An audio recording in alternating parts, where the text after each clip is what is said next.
Well, welcome everybody to the Musicians Tension Reset Lab. This is the weekly live online class where we learn how to let go of tension while playing music. My name is Joseph Arnold. I'm a violinist and Alexander technique teacher and director of the Soulforce Arts Institute and an author as well. I'll say more about that in a little bit. So if you plan on playing today, please remember to turn on original sound for musicians, or otherwise Zoom will cut out your instrument sound.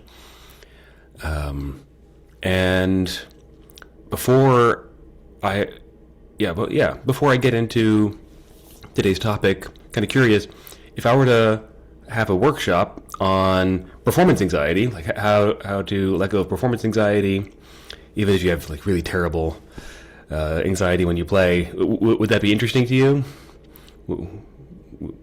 Yes, thumbs up, thumbs down. Yes, okay. So maybe I'll do that later this month. Be like an hour and a half, and I'll introduce some really cool, I guess you could say, psycho-spiritual technologies that help you release stuck emotional patterns. So it's very effective. So we'll do that then. All right, so today's focus is open focus. Open focus is a practice that I learned many years ago. There's a guy in Princeton who studies biofeedback, and he wrote a couple books on this practice called open focus. And what I find it really useful for is letting go of tension while playing music. So here's the basic idea.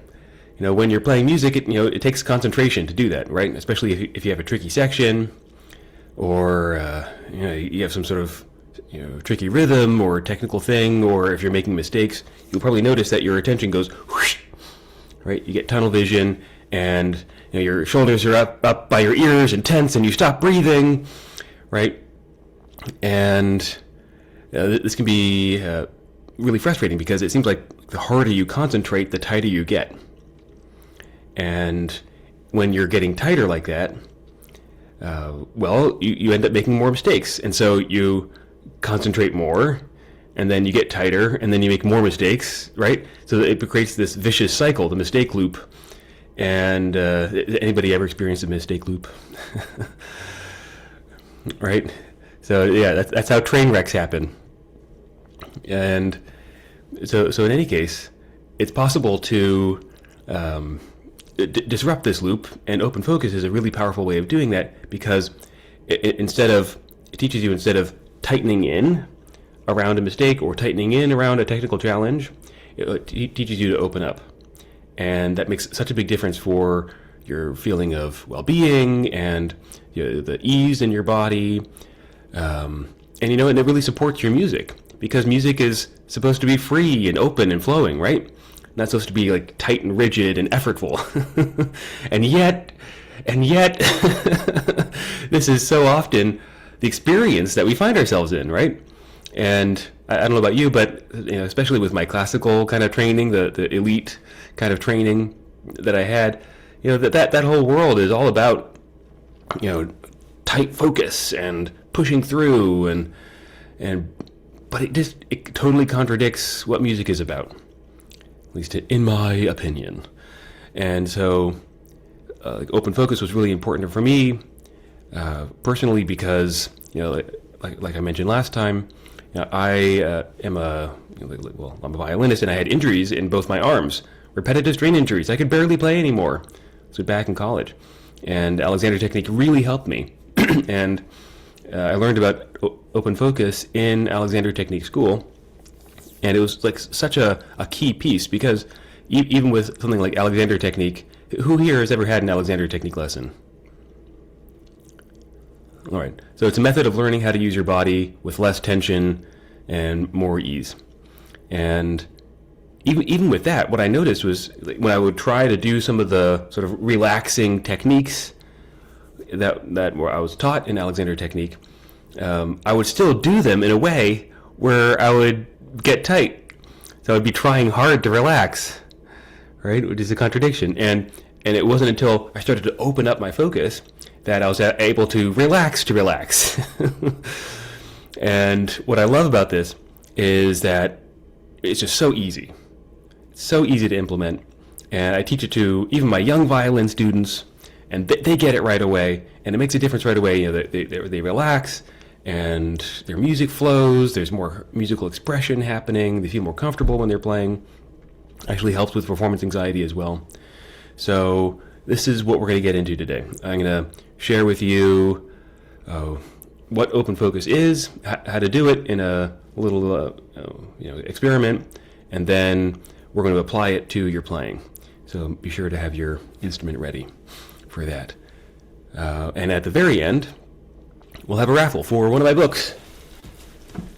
Every week, you can't quite see it with the background fuzziness there, but it's called Soulforce, How to Discover Your Artistic Purpose, Create More Freely, and Make Art That Matters. Every week I give away a free copy. Martin is a winner from last week. All right, so here we go. Open focus. So you're going to want to have your hands free for this. So everybody's used a needle and thread, yes? Even if you haven't, you can still do this. So imagine that you have a needle in one hand and a thread in the other. All right, and you have that itty bitty little hole inside that needle. Oh man, how are you going to get that thread in there? So pretend to thread that needle. Like, oop, missed. How's that thread going to get in there? Just take a look at that. It's so small. Oh, missed again. Okay, so what are you noticing about your sense of space? Is it getting smaller or bigger? Yeah, smaller, right? And what happens in your body when your sense of space gets small? Do you get tighter or freer? Right, get tighter, right? Okay. And so there's a connection there, right? Small space, tight body. It's just something that happens. Okay, so now, what's the opposite of a small sense of space? Obviously, a big sense of space. So, put your hands down for a second and just take a look around the room. Take a look above you, and to either side, below, and behind you. And look out the window. There's lots of space out there. There's the sky above, the ground below. All right, and when you have a bigger sense of space, what do you notice in your body? You can unmute if you'd like. What do you notice? Relaxation. Relaxation. Anybody else? I was going to say that, relaxed. Yeah. You can't be paying attention to your body when you're looking in the big space. Say that again, Rachel. I feel like I'm not even paying that as much attention to my body when I'm looking at the larger space. Okay. And if you were to pay attention to your body, do you think it would be tighter or freer? I'd be freer. Yeah, totally. Great. So we're on the right track here. So here's the trick, though, is that you can't just go around looking like this all day, right? It's called being spaced out, and that's fine for some things. But what if you have to play a violin concerto? Okay, so here's the thing. Here's the thing that I love teaching. Here's the core of what I teach, which is how to be relaxed in challenging situations. How to be relaxed when you're doing the hard thing. Because that's the real skill. It's easy to be relaxed when there's nothing going on. You're just on the sofa or in your hammock by the beach, you know? Easy to be relaxed. But what about when you're on stage and there's 1,000 judgy people in the audience? Okay? That's more interesting. And so here we go. So get your needle and thread again. All right, needle and thread, taking a look at your needle and thread. But this time, remember that you have this big sense of space all around you. You know, there's space in between the needle and thread. There's space inside the needle. That little hole inside the needle, that space inside there is continuous with the space behind you and above you and all around. And so the needle and thread are contained within a very large sense of space, all the way up to the sky. And go ahead and try to thread that needle. And even if you miss, you know, the thread doesn't go through the needle, notice what that does in your body. You know, like, oop, missed again. You might notice a little contraction, right? But then you can spring back out to a bigger sense of space. So just try that a couple times. Remembering a big sense of space even as you look at your needle and thread here. All right, so what does anybody notice with that? Go ahead and raise your hand and unmute yourself. Martin. It makes me want to take in a breath and breathe and Great. breathe out. Great. Excellent. Anybody else? What do you notice? I'm going to try this when I am threading a needle. Yeah, well, yeah, pretending is a little bit different than the real thing. So did you feel any difference in your body, tighter or freer? Yes, because it made me focus, more on the bigger than just that needle hole, Yeah, and so did you get tighter or freer? I was getting a little freer, yeah. Excellent, excellent. Great. And Mary, what did you notice? Yeah, that freer. And I tend to be a little tremor. I have a little bit of a tremor when I'm focusing too much on small muscle twitch kind of thing. Mm-hmm. It gets you outside of that. Yes, yes. Great. All right. So, pretty cool, huh? All right. So the basic premise is, right, how you pay attention really matters. And the way that we're taught to pay attention in this culture is focus, right? And it's basically tunnel vision. And that can work sometimes. It can work in like emergency situations. It can work for a short period of time, but it has real consequences when you pay attention in that way. And here's the rub. Here's the thing. So when you have problems in your playing, the typical idea is to focus on technique and practice harder. But if you're doing this, focusing tightly and getting tight in your body, then it's creating problems that you can't practice your way out of. And that's really frustrating for a lot of people. It was for me. So many of the technical problems that you're experiencing can be much more quickly, much better addressed by doing these kinds of mind-body things, by improving how you use your body. I've seen countless times with my students that when they let go, all their technical issues go away. Their sound improves. Their string crossings improve. Everything gets better. And I didn't have to teach them, oh, this is what the angle of the bow should be here, or this is what your finger should be doing here. Didn't have to teach them that. Or I didn't have to keep repeating it. Because I can see that they're getting tight, I say, okay, use an open focus here. And then they do it fine. Right? So this is an amazing possibility. I'll share one more anecdote and then we'll do it together. So, like I said, back in college, I had these injuries, and so I really didn't practice. I have a daily practice for a long time because I was in pain. And that carried through after college. It's been 20 years since I graduated college. And I still don't really practice daily. I still play a lot. I have gigs, and I play in lessons, that kind of thing. I don't practice daily for a variety of reasons. I can talk about that another time. But I still get better. I still get better all the time. People tell me this. It's not just my own opinion. People tell me, oh, wow, you're so much better than you were last year. Like a friend I haven't seen in a while. And the reason for that is because I keep learning how to let go. Keep learning how to get out of the way of myself. And that's my real practice. So here's how you apply it in your own practicing. So I'd like to have a brave volunteer to try this out in real time. So you get your instrument. Martin, you want to go? We'll have time to do several.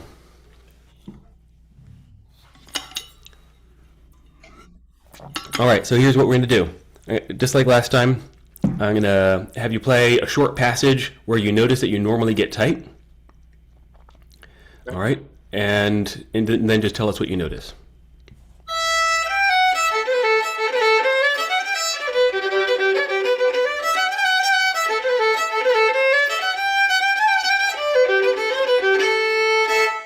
Great. All right. So what do you notice about your body? I got tight at that slip on the last trill, and I noticed it, and it got my attention. Great. And what did you notice about your sense of space when you were playing? Was it small, or more big, somewhere in between. Coming right in. Yes, yes. Okay, so the first thing we'll do, very basic.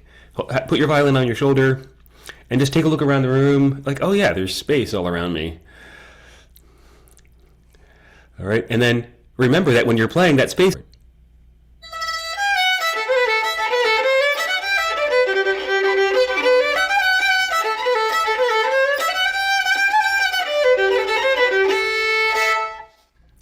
What do you notice?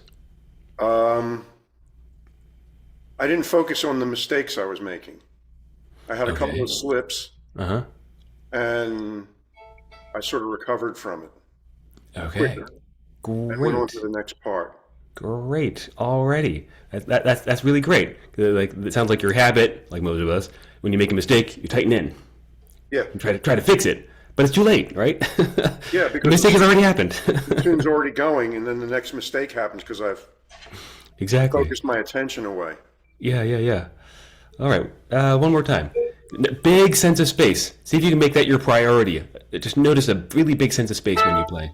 Okay.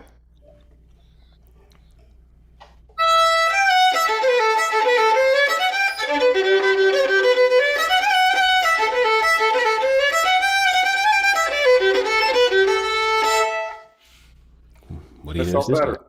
Yeah, it sounded better. I've had this experience in various performances, and sometimes I just let go and things really happen. It actually surprises me. Yes. And other yes. times I'm just as tense as can be. Yes. Yeah, right. And so now you have another tool to help yourself get into that flow state. Yeah, It doesn't have to be totally spontaneous. yeah, and that and the pausing. Yeah, exactly. Good. Big help. Good. Awesome, Martin. Well, thanks. Thank you. All right, who's next?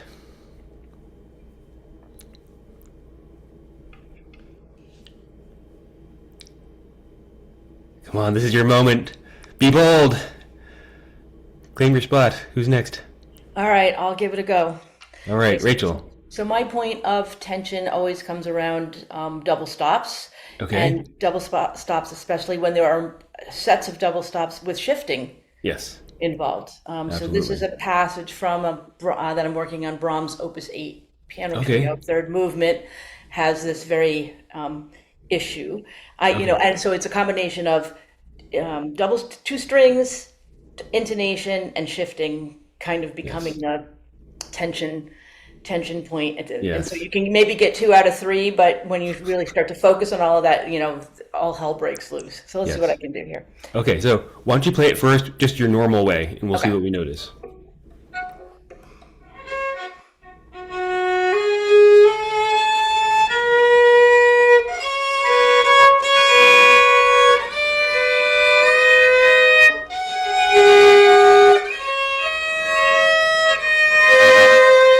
Ugh, yeah. Yeah. I haven't played today either, so at all. That was the first notes out of the fiddle. Yeah, I totally get it, right? So that's like another thing adding on top of everything not even warmed up. Right. Okay, so And, what and happened? I'm in Florida, but it's 25 degrees, so there you go. There's that too. All right. So what happened to your sense of space? Bigger or smaller? Oh, it's teeny. I mean, I'm just, all I can see are those 4 measures, and sometimes I can only see one of the notes in all of those 4 or 5 measures. Certainly. Right, exactly. And what happened in your body? Tighter or freer? Oh, tight. And I'm a tight, very tight player anyway. The only time I'm free and playing untight is when I forget to pay attention.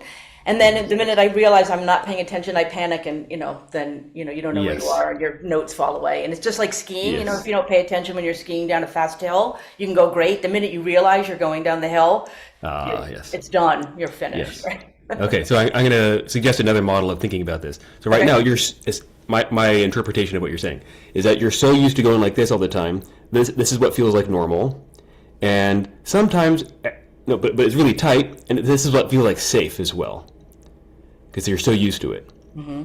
And sometimes spontaneously, like you're more open, and it feels like you're not paying attention, and maybe you aren't, but like more importantly, anything more open feels wrong even. Right. Because you're not used to it. And so I'm suggesting that you can do both at the same time. You can have the center of your attention on something, without collapsing your peripheral awareness. Yeah, I mean, I think, and when that happens, which is, far and few between, but when it does happen, you get that happy combination Absolutely. of being relaxed and things just, working. If you've, obviously, you have to practice and you have to know, you have to know your intervals and what you're supposed to sound Absolutely. like and, what the rhythm is going on. But once you're there, All of that, yeah. that stuff still gets in the way, even when you don't need it to be in the way, when you get hyper focused like yes, that. That's what happens to me. Like, I'm totally confident. The minute I start to think about it and I realize that it's something very difficult, then that I get Yes. tight and closed. Yes. And Yes. then the wheels fall off, even though they don't need to fall off at that Yes. particular point. Because I'm Yes. like just now, I mean, that was, probably the worst playing I've done in the last 60 years. Been playing for a long time. Yeah, okay. Yeah, so. All right, so here's what you do. So I want you to make your sense of space your number one priority when you're playing. Okay. Okay? And what I want you to do is to sort of combine that sense of space with pausing as well. So whenever you notice your sense of space contract, you're going to pause in your playing and don't quite do that shift yet or whatever it is, and wait until your sense of space can get bigger, and only then do the next part. All right, and so if it sounds like you're playing one note and then several seconds go by, and then you play one note and then several seconds go by, that's fine. Okay? What we want is to maintain that big sense of space. I could give that a try. Yeah, go for it. All right, let me get back to those notes there. Okay. Big sense of space.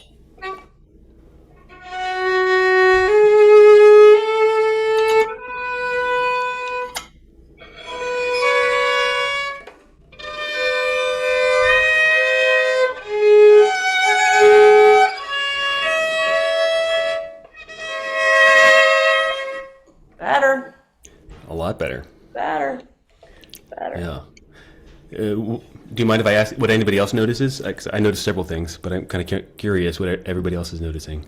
Anybody else hear a difference in the sound? Yeah, big difference in the sound. Yeah, go ahead.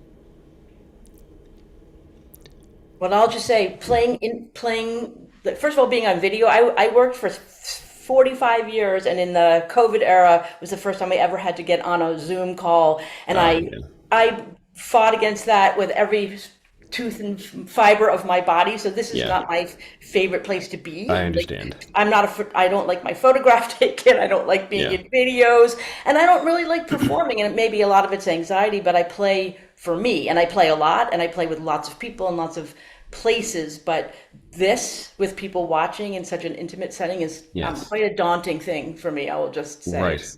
Totally out of my open space comfort zone. Yes, For yes, sure. right. And this is exactly the kind of situation where you really need those extra tools. Right.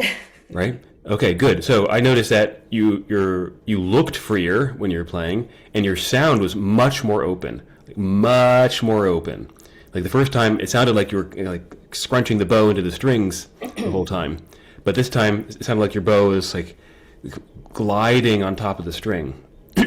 And you know what? The pauses you were taking weren't even that long.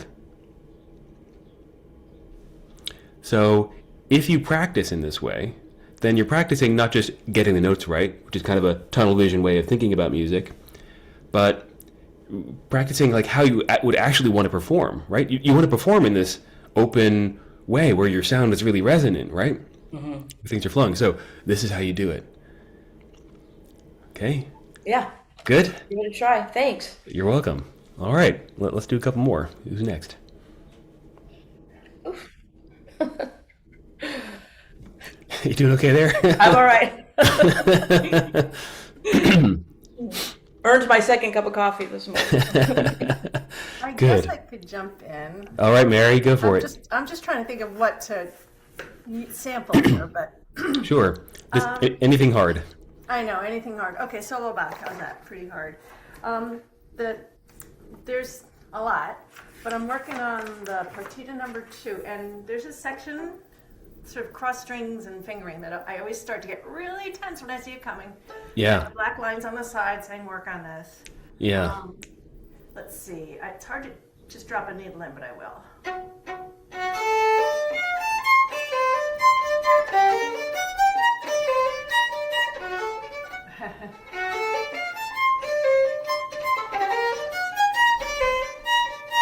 It's lots of intonation problems and cross string problems. And it doesn't Yeah. come out well.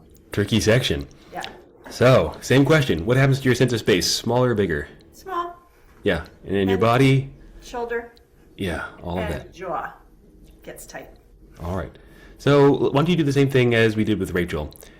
Slow it down, play it at a tempo where your sense of space can remain big enough.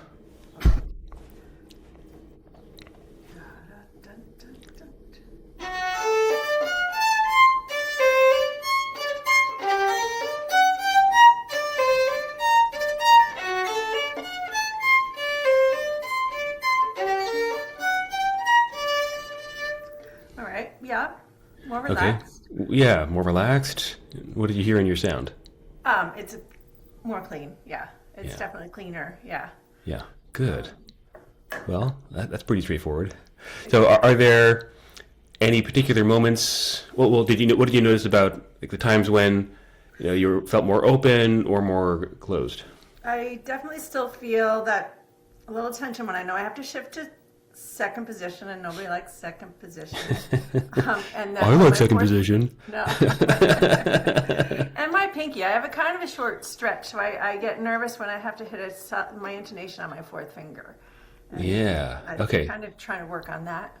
Right. So, when is it like the fourth finger spots then where you get most narrowed in? I think so. Okay, great. So, want you just pause before you do those fourth finger spots and wait for your sense of space to become really large again. Okay. And don't play your fourth finger if you're going to tighten. Just wait even longer. All right, so I'm going to not do the bowing then. I'll just do separate bows. Okay.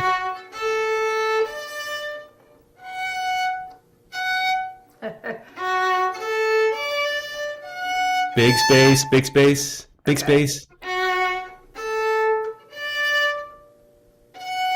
There we go. Yeah, was in tune that time. Yeah.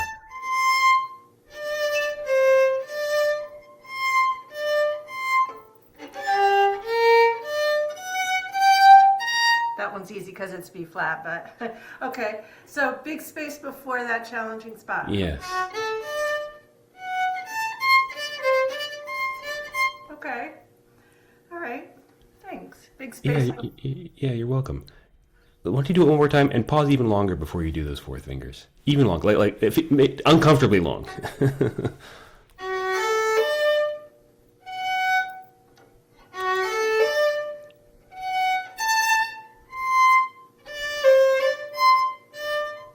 It's hard to do that. Okay. Here's a better one.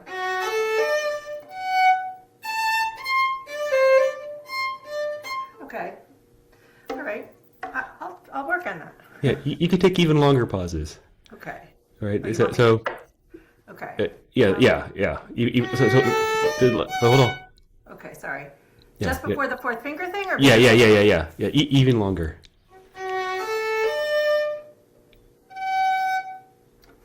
Even longer. Big space. So what I'm hearing is you're always pausing the same length, and even when I ask you to pause longer. pause longer, and what often happens is that we have a certain sense of timing, maybe because of the music or because of a feeling of wanting to rush through it. And what I really want you to do is interrupt that rushing kind of habit, and so it's going to sound like this: da da da, da. Okay. Okay.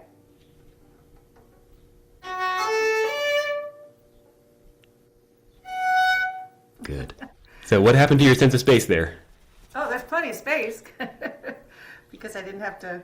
Okay, is that a good thing to throw into your practice when you're in these passages? Just Well, what do you think? yeah. Oh, okay. I think so too. So in other spots where it's something different, Yes. like a string crossing, just Yes. okay. Yeah. There's a lot of Pause. other spots. Yeah. Pause in big space Okay. before the hard spot. Okay. Hard spots. Thanks. Okay. Yeah. Awesome. Well done. Thanks. Yeah. Your sound got definitely more open with Yeah. that. More resonant. Yeah.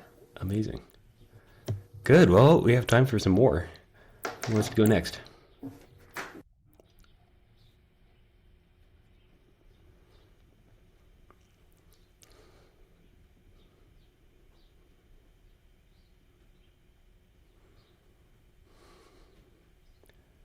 Anybody else want to go? I see some instruments here. Come on. This is a pause and big space between. I would say to Mary, second position, especially if you have a small fourth finger, is your total friend. Second and fourth are small-handed violinists, saving grace. Couldn't survive without second and fourth position. Oh, it's just a mental thing. I know that. Yeah. All right. Well, I see somebody typing here. Well, Gwen, do you want to go? You want to play something? Okay. Okay. How's the level? It's good. Okay, I'm going to pause. Excellent.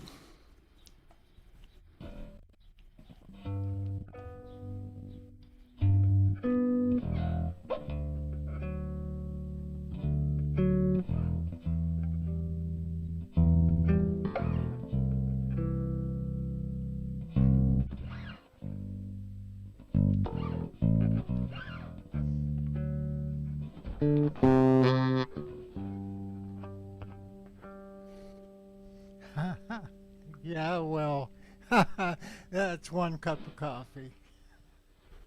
So what do you notice while you're playing there?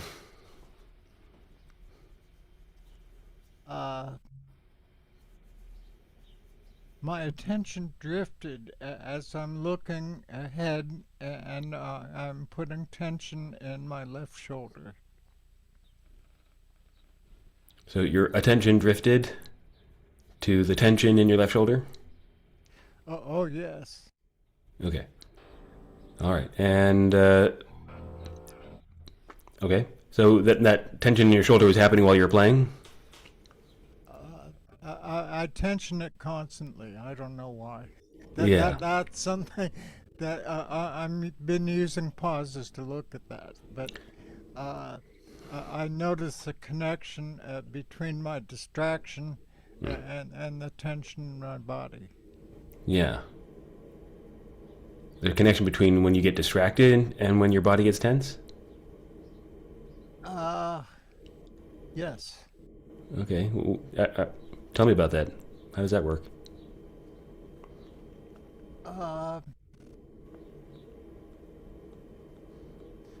My space closed. Yeah, that makes sense. All right. Well, let's just try something really simple. Before you start playing, take a look at the room all around you. All right. There's space all around. There's space behind you, below, and above. And take that space for a ride while you're playing.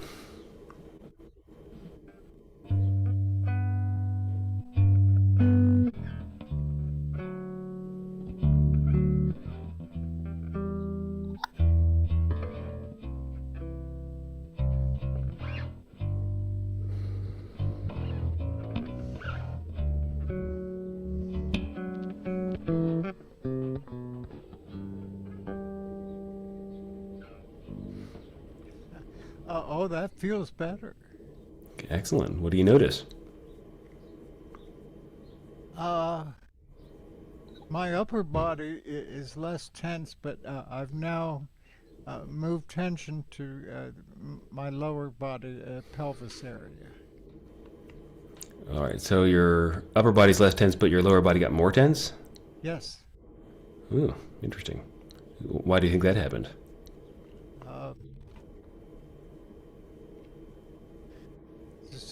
Because my mind jumped off the rail at the end. I got thinking about something that was not related to the moment. I see. Okay. All right. And how is your sense of space overall? Bigger or smaller than usual? The space is a good balance. Okay. And was it different than the first time?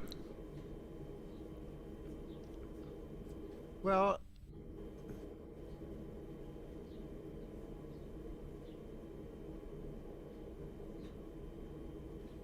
I think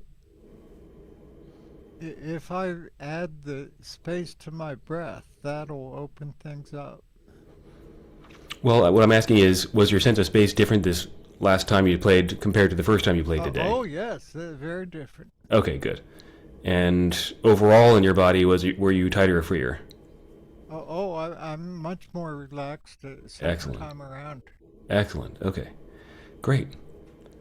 All right, well, that seems pretty good. Can you work with that? Oh yeah, thank you. Awesome. All right, thanks, Gwen. All right. Well, Ohm Studios, do you want to go despite the microphone difficulties?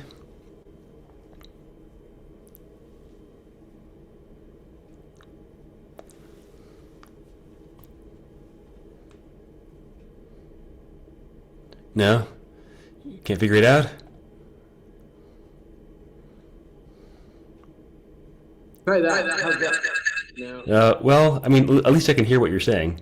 Let's bear with it. So why don't you go ahead and... How's that? Oh, much better. Okay, is that better? Yeah. Okay, what's your name? You though. Let's see. Yeah, it works. What's... Head down here. Yeah, I noticed. So I just started working on a passage, right? It's Okay. like a piano score, some anonymous piano score. But the what I noticed was since I focused on the open space part of it, the mental map of what fingerings and how to navigate this passage became much clearer and much more. I don't know. It's like watching a movie. You know, when I'm really memorizing a score, it's almost like I'm watching a movie. You know, and this really acts that in a very nice way. And it allowed me to take the mental stress of like, oh, what finger and what's the Right. part out. Yes. And really just kind of like observe that there is a certain natural flow there. Focusing on the larger flow of the micro finger movements rather than trying to individuate them all. Yes. To make the passage happen. Does that make sense? Right. Yeah, absolutely makes sense. It's really nice. Yeah, there's this, I call it like the difference between the doing mode and the being mode. The doing mode is this kind of mechanical way of thinking and acting. It's like it's very procedural. Yeah. One step and then the next and then the next. It's very technique, mechanical focused, and it's kind of like forceful as well. Because if things don't work well, there's no larger context. It's all tunnel vision. So your only recourse is just to try harder, right? Yeah. So I had a certain level of insight. It seems as though, because it's a brand new piece for me, I'm just a couple days into it, and but it seems as though that from the very onset of a passage or something new that you're working on, you bring it to old things too, but it seems as though, I'll work on it, that you would embed this sort of relaxation and this openness into the actual learning of the piece. Yes. And Absolutely. that would create wonderful, future performances of the piece. Absolutely. Because your body will remember that, Yes. Yeah. This is what I'm talking about. How you practice becomes how you perform. Yeah, absolutely. Yeah, thank you. It's a great realization. Yeah, awesome. Great, thank you for sharing that. All right. Well, Patricia, do you want to play anything? I see you there.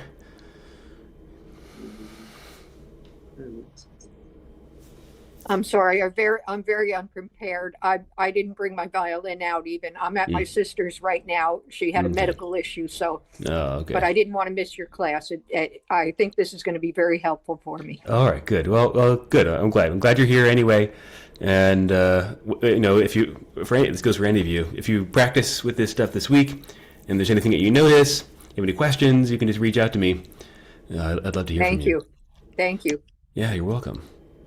All right. Well, we still have like another 5 minutes of this lesson period. So let's do a little bit of a meditation with open focus. There's another way of doing it. So why don't you close your eyes for a moment and notice your sense of space. And don't try to change it right now. Just notice like how big is the sense of space that you're already aware of.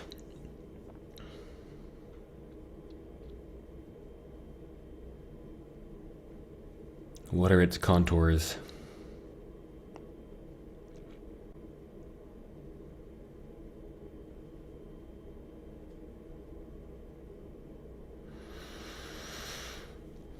You can notice the space inside your body, almost as if your body was empty, like a balloon. Empty feet.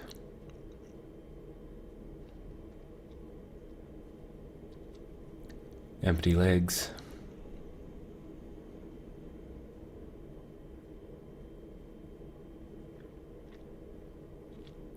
Empty belly.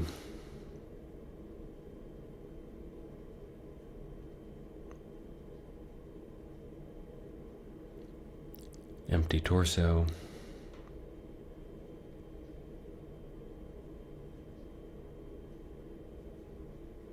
Empty arms.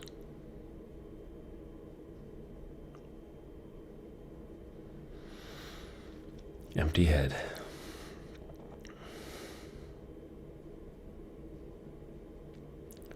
So there's this sense of space inside your body. And simply by paying attention to the space inside your body or around your body, I bet you notice a difference sort of at the level of your energy or nervous system. A quieting that happens.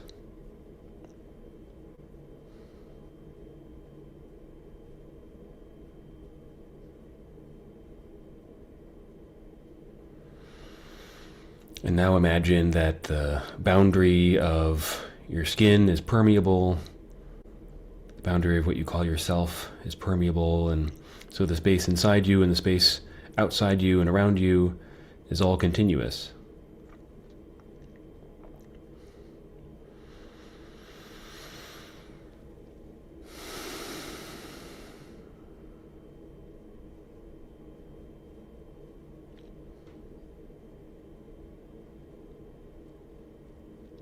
Recognize that the atoms that comprise your body are something like 99.9999999% space.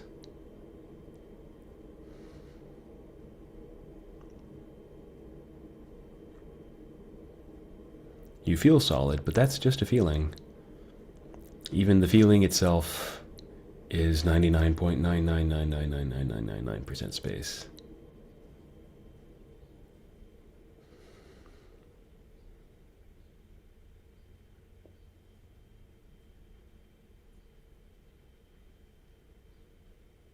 And the sense of space that is in the atoms of your body is continuous with the space around you, and that's not just in your room, but with your whole neighborhood.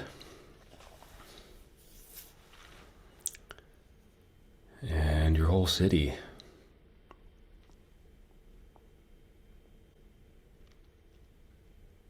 Your whole country.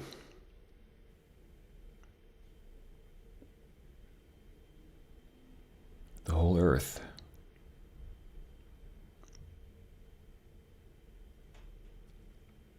And really, it's the same sense of space inside your body as goes all the way out to the stars. So just notice that.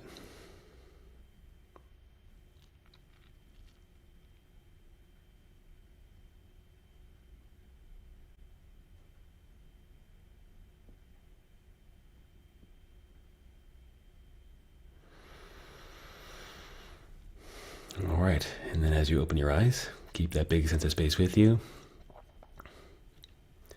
This is a really good preparation for performances. So what does anybody notice after that little meditation?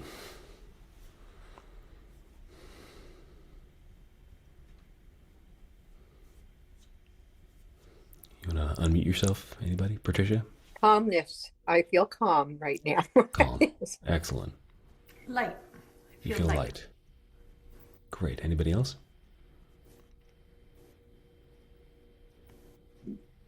Let's see if the mic works this time.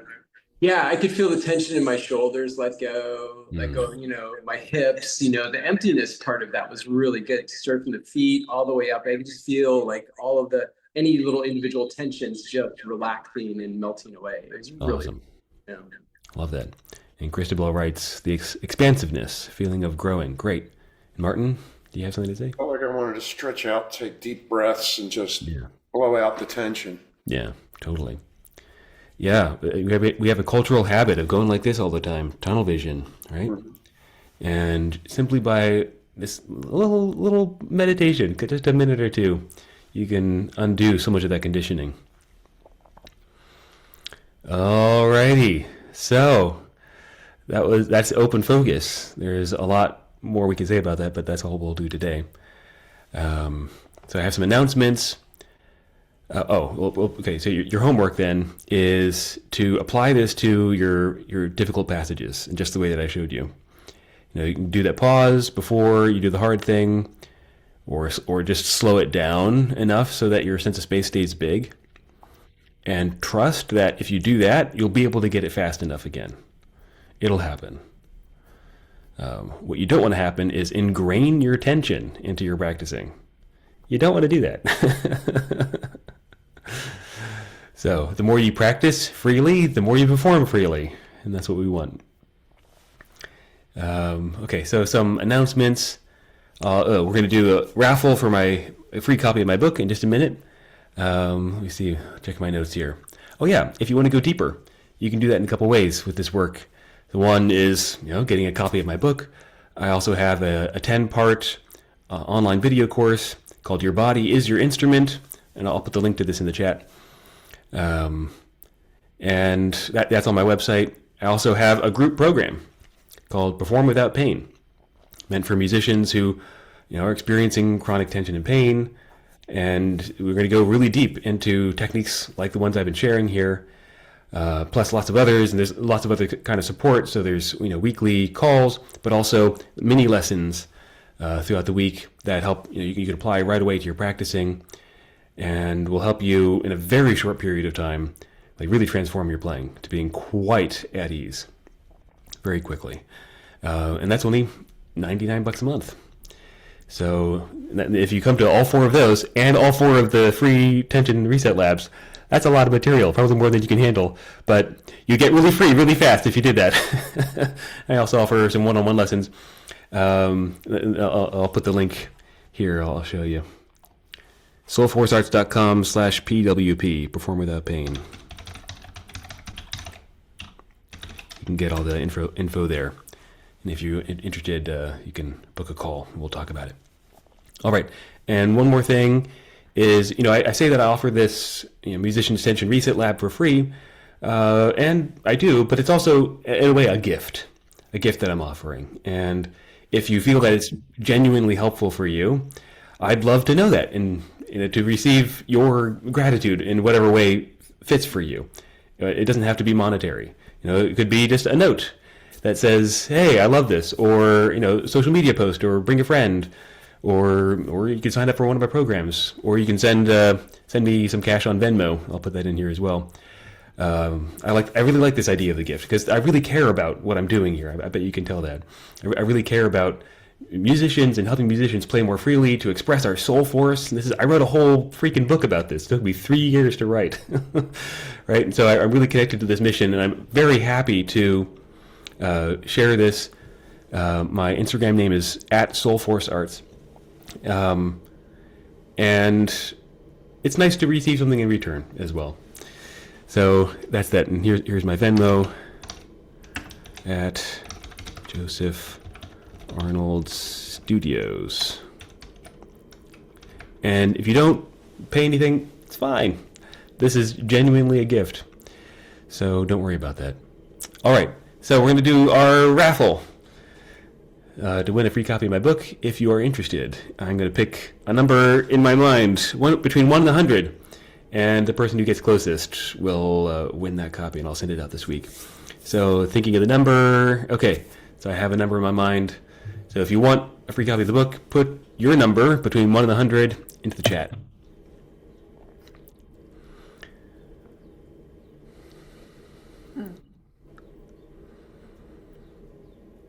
All right. I think Rachel... Oh, we had one more. Anybody else? Oh, got a real cluster there in the 60s and 70s. All right, my number was 33, so I think Rachel gets that one. So Rachel, send me an email at joseph@soulforcearts.com, and or put your email address in the chat, and send me your address and that kind of thing. Okay. Well, that's basically all I had in mind for today. We do have a couple minutes. I'm happy to hang out and answer any other questions for our last few minutes. So please feel free to hang out. And next time, what are we going to do? Maybe some body mapping. Has anybody tried body mapping before? Anybody know what that is? Okay, body mapping is a practice of applying anatomical knowledge to your somatic experience of your body. Because many of us everybody has a body map, like how you think your body is structured, and oftentimes that map is really wrong. Certainly was for me, and that really affects how you move. So maybe we'll do that next time. Okay, so feel free to hang out for a couple minutes if you'd like, and if not, I'll see you next time. Thank you. Yeah, you're so welcome. Very, very helpful, Joseph. I'm so glad, Martin. Appreciate it. Yeah. Yeah, it's my pleasure. Interesting. Thank you. Yeah, you're welcome. Thank you very much. This is a whole another way to look at practicing. Yes, yes. Well, what I would say, one of the things after having started playing at a very young age and going to conservatory is no one ever teaches you how to practice. You have to figure that out. I know. And it took me till I was retired and actually had time to practice rather than trying to squeeze it in along with working and children and all that stuff that I realized that there actually is a way to practice. But it came late as a realization that where were people who were supposed to be teaching me how to practice all those years and never did. Oh my God, it's awful. It's awful. It is. I remember in my own conservatory asking the violin teacher and during studio class, group class, somebody asked, "Oh yeah, will you just do one of these group classes where you show us how to practice?" Never did it. Yeah. It's always just like this brute force. Just repeat it many, many times. So just go slower. Right, which is Okay. probably the absolute worst thing you could do because you just Right. play the wrong thing over and over again 100 times. Exactly. Yeah, and just ingraining your habits, and you're ingraining the idea that practicing needs to feel hard. That it needs to be effortful. And like I was sharing earlier, like I barely practice. And there's a little part of me that says, "Ooh, don't admit that out loud." But just because of this old idea that practicing needs to be hard, it doesn't. I get better all the time in my playing because I get out of the way of myself more and more. Because it gets easier. It just gets easier and easier to play. And then when it's like imagine riding a horse. If you're pulling on the reins at the same time you're trying to get the horse to go, it's not going to work very well. Right? And this is what we're doing all the time. Brute force is like that. All cylinders go all the time. So instead, you let go of the reins. And then the horse works wonderfully.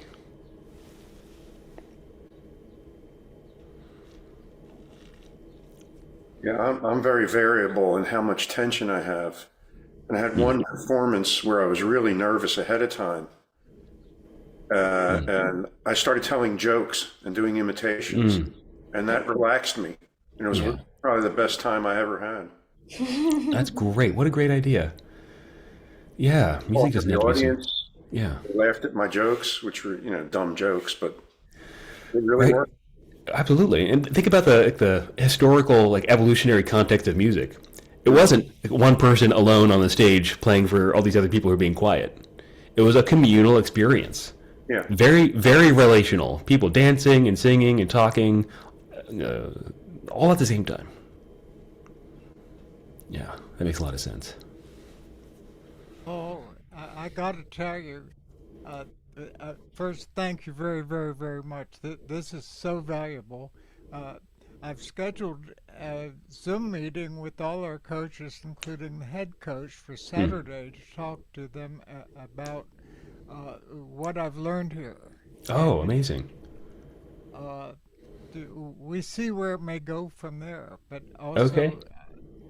Tomorrow night is my monthly account for yourself meeting with the League of Women Bass Players. Oh, This is a nonprofit Okay. in Atlanta. I work with them, and Okay. we have a project going where I think I may be able to wrap these two things together because Oh, amazing. Low B is the moniker. It was through Low B that I learned about this. This is how I was guided here. So I'm looking at the opportunity to give something back, perhaps creating videos for them for their site of working with our students, showing them what I learned here. That's what's rolling around up here. Okay, cool. Yeah, well, let me know if you want to collaborate on any of this. I'd be happy to help. I think this. I couldn't be happier. We'll be talking, I'm certain. Awesome. Thank you. Yeah, you're so welcome. It's a real pleasure having you here, Gwen. All right. I think that's all for today. Thank you so much for joining. Thank you. And yeah, I'll see you next time. Okay, that's great. Okay, bye.